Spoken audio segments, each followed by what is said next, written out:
Hey there, welcome to part 11 of the Let's Play Pokemon Emerald Nuzlocke.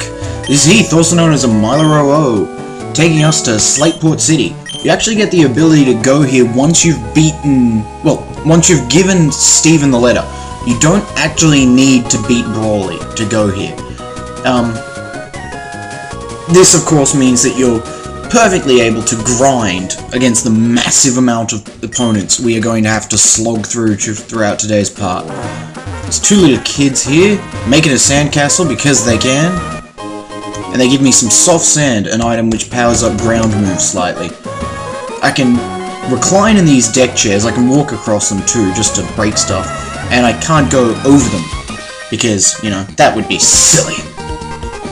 Yeah, he's a lying bullshit artist. The entirety of the known world is the southern half of a continent and a bunch of little islands, as well as home. And even among that very small known area, Slateport is a beach. I mean, really, it's just a beach. There's nothing spectacular about it. I mean, at least Vermilion has a pier. I mean, anyone can swim up here, and often does, I imagine.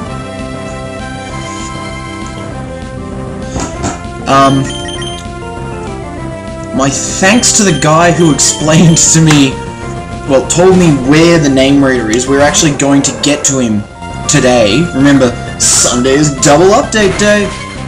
I forgot, I don't have your name written down in front of me, so I don't know it. I don't know anything unless it's right here.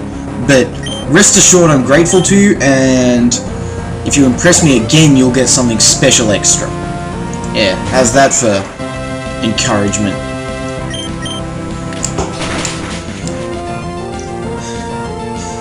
Okay, stab attacks.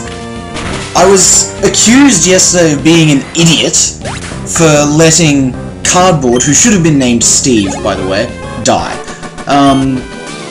Fair enough, I really shouldn't let any of my Pokemon die, but I was accused of it because of a strange reason. I was told, you knew that he was weak, so why were you using him? Which sort of makes me wonder, well, why should I use him at all? The reason I had him out at all was because I wanted him to gain experience from whenever. He is a poison water type. Poison types resist fighting moves, and that was a fighting-based gym. My logic was that poison resists fighting type moves, so even if we use Hit by a Machop using low kick, he would be fine. Of course, that was very foolish when critical hits exist. Hooray! So the reason I bring up stab attacks is when I defended myself saying, sure, he has a stab attack, but I resisted it, I should have been fine. I was asked what they are, so I figured I would just say it in the video, opposed to just writing a comment that maybe 1 in every 3 viewers is going to read.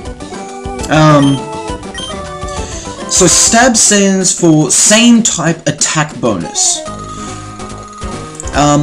When you've got a fire type Pokemon like Nuzlocke is, or a fighting type like Makuhita is, or a fighting type like Nuzlocke is, yes, using, say, Vital Throw on a fighting Pokemon with 30 physical attack will do more damage than say a normal type Pokemon using Vital Throw, despite the fact that it has the same base power and it's coming off the same base. That is because it is a fighting type using the attack. See, when you use an attack that is the same type as your Pokemon, it ups the damage by, let's see if I can get this number right, 1.2 times. So it's not a huge amount stronger, but it's still a where the hell does he keep the Pokenav? But it's still a useful feature when you want to do that little bit extra in a battle. I just walked into a stranger there, hiding underneath the umbrella. If you look real closely, when this text bubble goes away, you can see them flailing around like an idiot. and I didn't notice the other one, so now I'm in a double battle. I really do want to get through all these battles again, so if you'll excuse me, I'm going to speed it up. I'm confident in Nuzlocke's ability to take a water type. Yep, thank you. I am sure I just heard like 5 people screaming from the future, "Moron!" Thank you for that.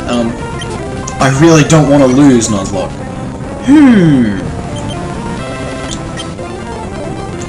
There we go. You'll notice, because I used an item, I can't go back and undo that. Whereas if I'd chosen an attack, say for example, telling Makuhita to use Vital Throw, I can change my mind and say Arm Thrust instead. I want to use Vital Throw. Meanwhile, Wurmple will just use Gust. If you're in a double battle and your first attack knocks out one of your opponents, your other Pokemon will automatically aim to the other opponent. They'll never auto-aim to your other Pokemon, despite the fact you can attack each other. I'm not gonna show that off. With my luck, like, Makuhita would use Arm Thrust on Wurmple and hit 5 times, critical 3 of them, and then Tentacool would kill her. Yeah, not gonna happen. Tentacool's a poison type, so it can't be poisoned, just like Pokemon with the immunity ability. I think Snorlax is one of very few who can get that, and Steel types are completely immune to all poison moves. Steel types are bitches, they resist bucket loads. And there's very few... While it hit... I don't think it hits anything super effectively. At the same time, I don't think there's... I think there's maybe 2 types off the top of my head that resist Steel.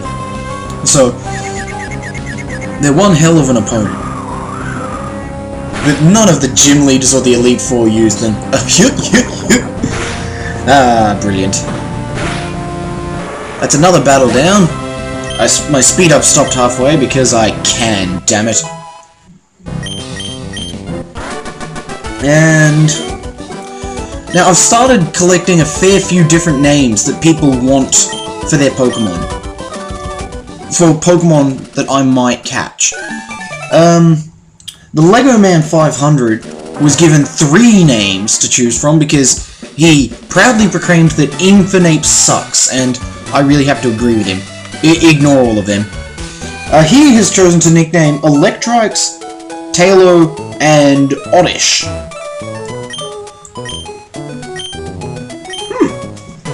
Apparently yes, Tailo, Electrike, and Oddish. He initially chose Mawile, but then changed his mind. Whatever, I don't really mind about that.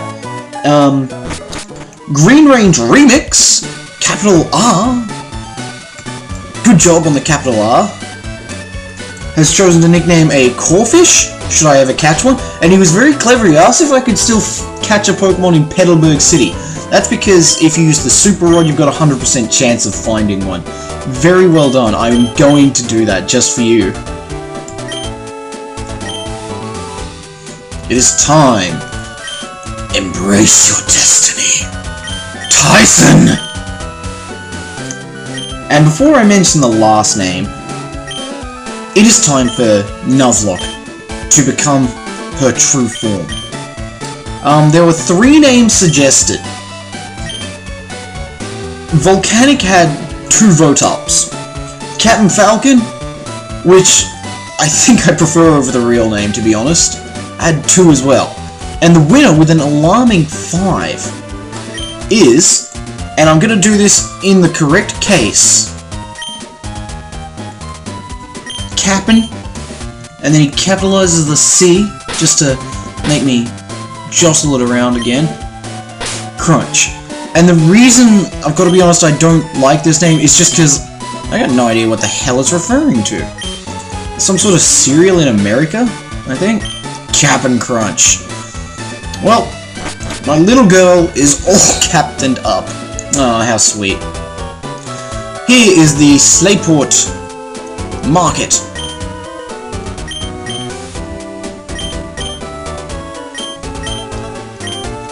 I don't have an interest in berries, she just won't stop talking. Yep, I'm not going to use the berry crushing machines. I highly doubt you'll ever see that. Yeah, secret power. I can't wait to get that. I love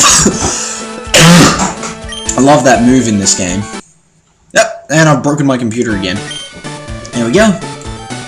Let's actually jog. I can do that outside. It's seaweed. Yeah, that's because he's like grasping a tentacle's face.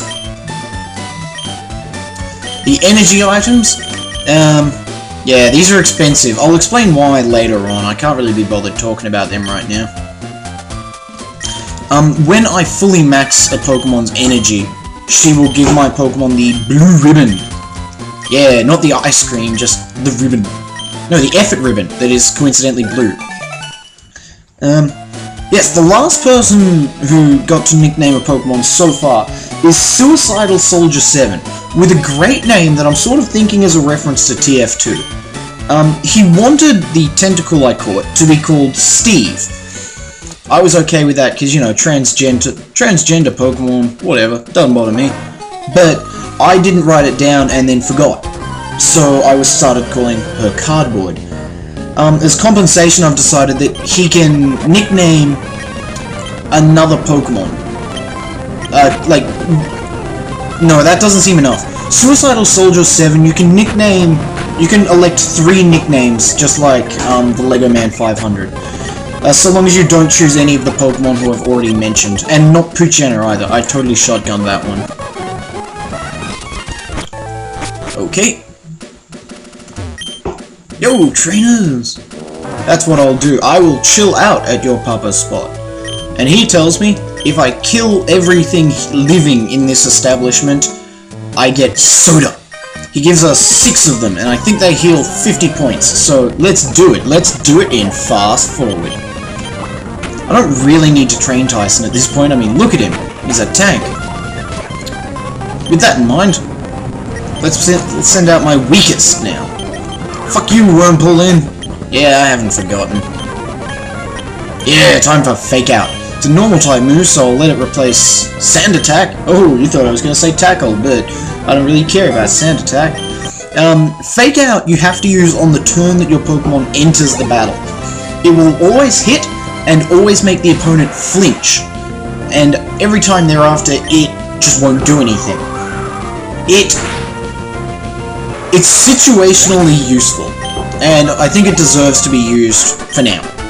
I'll probably replace it when I've got the ability. But, you know, until then, let's beat up this woman. Yeah!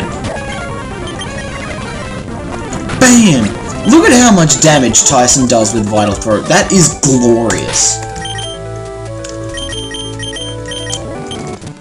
You may have noticed, I'm sure you noticed, I have to slow down to do that, otherwise I just overreach and miss everything. Absorb that little fucker's life. Wow. That didn't do much damage at all.